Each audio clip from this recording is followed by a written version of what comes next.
महाभारत के अंदर का किस्सा है, बड़ा इंटरेस्टिंग है कि जब द्रौपदी का स्वयंवर चल रहा था, पता है ना, द्रौपदी का स्वयंवर था तो सब लोग गए थे कि भाई धनुष उठाना है और उस पर प्रत्यंचा चढ़ानी है। प्रत्यंचा मतलब धनुष पे रोप चढ़ाना है और एरो लेके ऐसे पानी में देख के मछली की आंख में यूं निशाना निकालना है, जल में देख के मछली की आंख में निशाना निकालना है, इस तरह से। तो ये महाभारत का किस्सा है द्रौपदी के स्वयंवर का। तो सभी बड़े बड़े राजा गए और सबको क्या करना था कि अगर जिसको द्रौपदी से स्वयंवर रचाना, शादी रचानी है, ब्याह रचाना है, उसको धनुष उठाना होगा, उसमें प्रत्यंचा चढ़ानी होगी, उस पर आपको बाण लगाना होगा और जल में देखते हुए मछली की आंख में निशाना साधना होगा। बड़े बड़े राजा थे, बड़े बड़े धुरंधर थे और उनमें से एक बहुत बड़ा धुरंधर था जिनका नाम आप सबने सुना होगा, कर्ण का।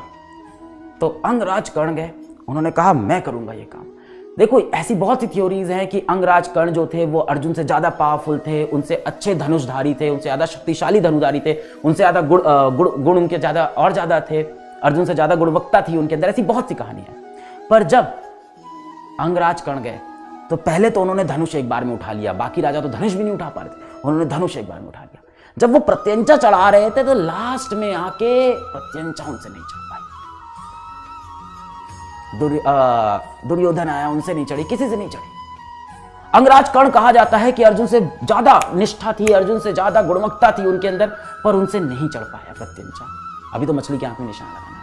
फिर आए अर्जुन, किसी को लग नहीं था कि अर्जुन ये कर पाएगा। फिर अर्जुन आए, अर्जुन ने ऐसे धनुष उठाया, उसमें यूं प्रत्यंचा चढ़ाई, बाण लगाया, पानी में देखा और मछली की आंख पे निशाना। क्यों? क्योंकि कहा जाता है कि अर्जुन अपने लक्ष्य के लिए एकदम पक्के थे, एकदम सटीक थे। जिस पल में अर्जुन मछली की आंख में निशाना लगा रहे थे, उस पल में अर्जुन ये नहीं सोच रहे थे, बिल्कुल नहीं सोच रहे थे। जिस पल में अर्जुन मछली की आंख में निशाना लगा रहे थे, उस पल में वो बिल्कुल भी नहीं सोच रहे थे कि ये करने के बाद मेरा द्रौपदी से ब्याह होगा।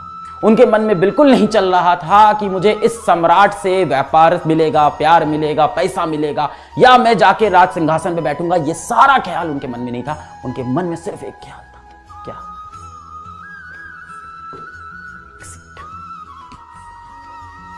मछली की आंख। तो इस लेवल का डेडिकेशन और डिटर्मिनेशन चाहिए होता है, इस लेवल का कंसंट्रेशन होना चाहिए।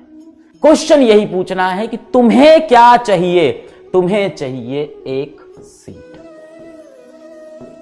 तुम्हें चाहिए एक सीट। लगभग 40,000 सीट हैं सरकारी, देख ले तो लगभग, ठीक है, थोड़ी ऊपर नीचे होंगी।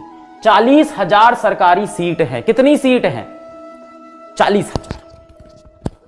तो नीट में कितने लोग देते हैं नीट का? सर 20 लाख 22 लाख। नीट में सीट कितनी है? 40,000 40,000 40,000 40,000। मैं कहता हूं नहीं है। अगली बार कोई तुमसे पूछे कि नीट में गवर्नमेंट कॉलेजेस के अंदर कितनी सीट है, तो 40,000 मत बोलना, बोलना नीट में गवर्नमेंट कॉलेज में 39,999 सीट्स हैं बस, क्योंकि एक सीट तो मेरी रिजर्व्ड है। इस लेवल का कॉन्फिडेंस और इस लेवल का लक्ष्य पे आपका निशाना होना चाहिए कि 40,000 सीट नहीं है सरकारी कॉलेज में, 39,999 सीट है, क्योंकि एक सीट तो मैं लेके जाएगा उसमें से। इस तरह से अपने लक्ष्य पे ध्यान दो। मैं तुमको बिल्कुल ये नहीं बोल रहा हूं कि तुम वीक हो, तुम्हें समझ में नहीं आता, बिल्कुल ऐसा बिल्कुल नहीं बोल रहा मैं तुम्हें।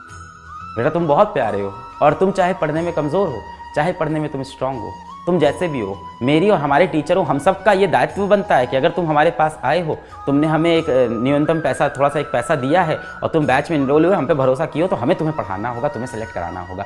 चाहे तुम कमज़ोर बच्चे हो, चाहे तुम बहुत ही मजबूत बच्चे हो, हमारे लिए तो हम ये बिल्कुल नहीं बोल रहे बेटा कि तुम कमज़ोर हो। मैं कह रहा हूँ समय कम दे रहे हो।